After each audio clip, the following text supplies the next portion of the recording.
भारत में ऐसे कई महान ज्ञानी हुए जिनकी बुद्धिमत्ता का लोहा हर किसी ने माना है। उनमें से एक शख्स हैं जिनका नाम है तेनालीरामा। तेनालीराम के किस्से तब भी प्रसिद्ध थे और आज भी हैं। उन्हीं की कहानियों में से एक कहानी आज सुनाने जा रही हूँ, जिसका नाम है अद्भुत कपड़ा। अच्छी लगे लाइक करें, सब्सक्राइब करें एंड शेयर करें। Thank you. एक समय की बात है, राजा कृष्णदेव राय विजयनगर में दरबार लगाकर बैठे थे। उसी समय दरबार में एक सुंदर महिला एक बक्सा लेकर आई। उस बक्से में एक मखमली साड़ी थी, जिसे निकालकर वह दरबार में राजा और सभी दरबारियों को दिखाने लगी। इतनी सुंदर साड़ी थी कि जो भी उसे देखता वह हैरान रह जाता। और महिला ने राजा से कहा कि वह ऐसी ही सुंदर साड़ियाँ बनाती है। उसके पास कुछ ऐसे कारीगर हैं जो अपनी गुप्त कलाओं से इस साड़ी की बुनाई करते हैं और उसे सुंदर बनाते हैं। उसने राजा से निवेदन किया कि अगर राजा उसे कुछ धन दें तो वह राजा उनके सभी के लिए ऐसी साड़ियाँ बना देगी। राजा कृष्णदेव राय ने महिला की बात मान ली और उसे धन दे दिया। महिला ने साड़ी तैयार करने के लिए 1 साल का समय मांगा। इसके बाद वह महिला साड़ी बुनने वाले अपने कारीगरों के साथ राजा के महल में रहने लगी और साड़ी की बुनाई करने लगी। इस दौरान उस महिला व कारीगरों के खाने पीने से लेकर तमाम खर्चे राजमहल ही उठाता था। इसी तरह 1 साल का समय निकल गया। फिर राजा ने अपने मंत्रियों को उस साड़ी को देखने के लिए उस महिला के पास भेजा।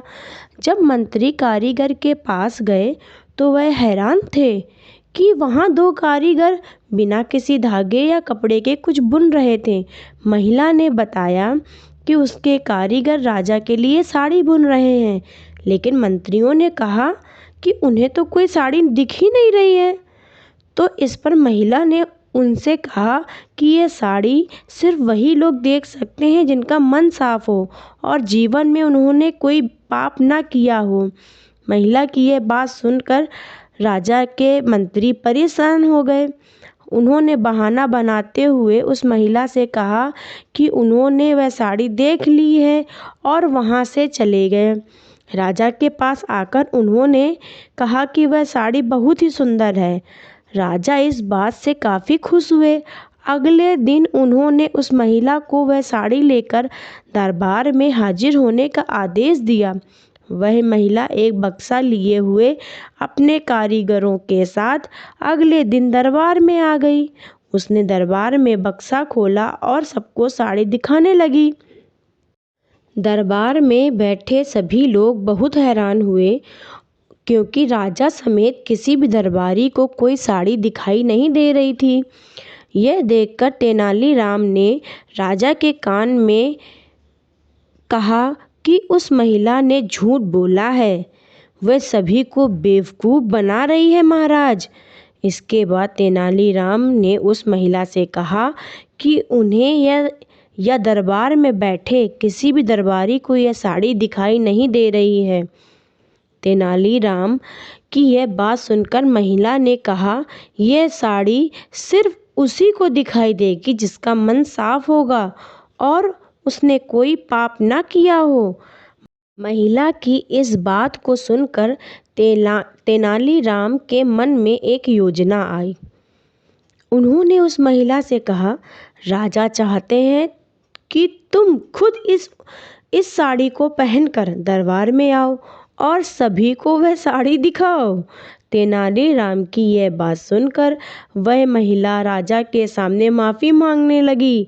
उसने राजा को सब सच बता दिया कि उसने कोई साड़ी नहीं बनाई है, वह सबको मूर्ख बना रही थी।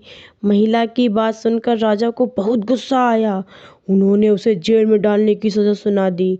लेकिन जब उस महिला ने बहुत विनती की तो उन्होंने उसे छोड़ दिया और माफ़ करके उसे जाने दिया।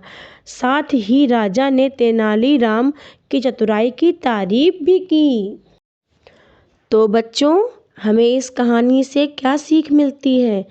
अधिक दिनों तक झूठ या धोखा छिपाया नहीं जा सकता। एक ना एक दिन सच्चाई सबके सामने आ ही जाती है। इसलिए हमारे पेरेंट्स हमें सिखाते हैं ना कि हमें कभी झूठ नहीं बोलना चाहिए। तो हमें कभी भी झूठ का सहारा नहीं लेना चाहिए, ना ही हमें किसी को धोखा देना चाहिए। ठीक है? ओके, चलो बाय।